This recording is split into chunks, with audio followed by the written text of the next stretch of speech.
La vie devant soi, Isabelle Quenin sur Europe 1. Dans un instant sur Europe 1, on parle de croyances. Pourquoi croire nous fait du bien, c'est le thème du livre de Boris Cyrulnik. Quand quelqu'un prie, son cerveau ne fonctionne plus de la même manière. La partie qui contrôle l'affolement et la souffrance s'éteint. On en parle tout de suite après le répondeur santé. Et d'ailleurs, vous avez été très nombreux à réagir sur notre émission d'hier. Souvenez-vous, on parlait de sucre. Bonjour docteur, bonjour Isabelle. J'ai un témoignage autour de moi d'une personne qui souffre de diabète et qui continue malgré tout à manger des choses sucrées et qui ne fait pas de régime et qui est en surpoids. Et son médecin lui dit que c'est pas grave, qu'on va changer la dose des médicaments.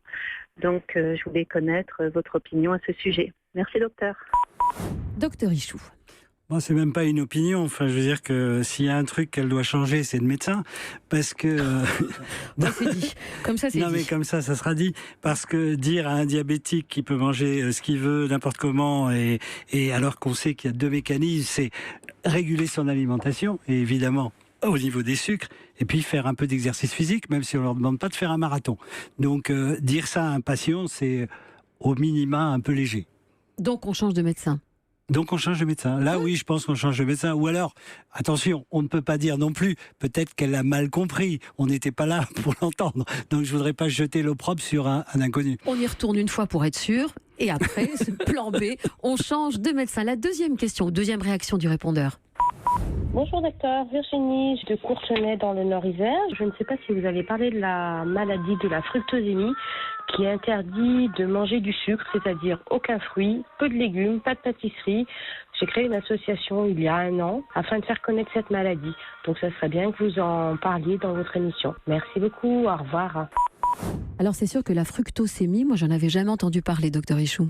Oui, on n'en entend pas parler tous les jours parce que moi, en 40 ans d'exercice, j'en ai pas vu souvent. Alors cette maladie est due à un déficit enzymatique. Vous savez, c'est pour digérer nos aliments, on a besoin de ces petites enzymes gloutons dont on faisait la publicité dans les lessives, et pour digérer ces aliments. Or, certaines personnes ont un déficit enzymatique lié à une perturbation génétique et ils n'arrive pas à assimiler et n'assimilant pas ce sucre, ces types de sucre, s'ensuit tout un nombre de désordres au niveau intestinal notamment.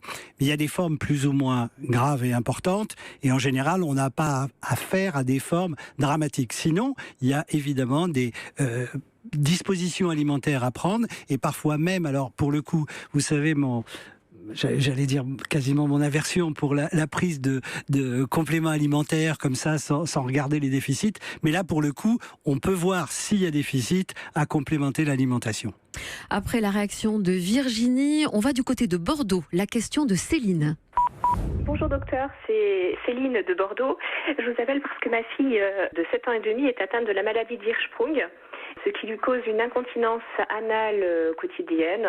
Je voulais savoir si au niveau de la recherche, est-ce qu'il y aurait une possibilité qu'on puisse réduire cette incontinence qui la perturbe beaucoup au quotidien, à l'école, voilà.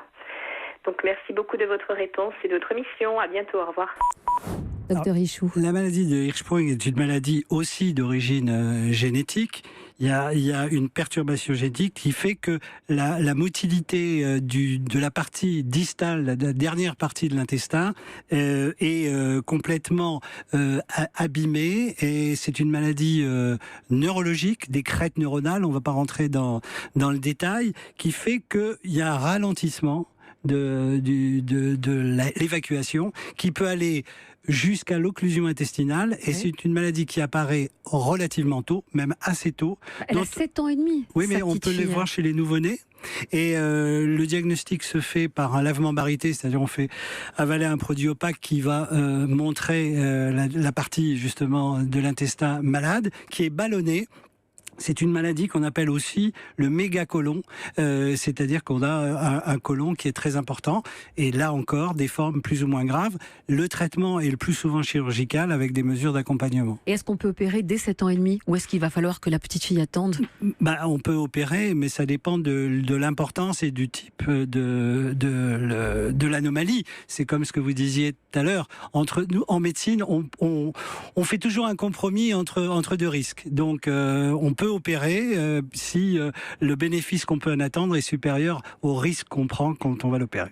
Si vous aussi, comme Virginie, comme Céline, vous avez des questions que vous souhaitez poser à nos médecins, vous n'hésitez pas, vous appelez le répondeur santé, le 39 21, 50 centimes d'euros par minute. Il fonctionne tous les jours, il fonctionne bien sûr ce week-end, il fonctionnera ce week-end, il attend vos questions et dans les jours qui suivent vos questions, eh bien sûr, les réponses en studio.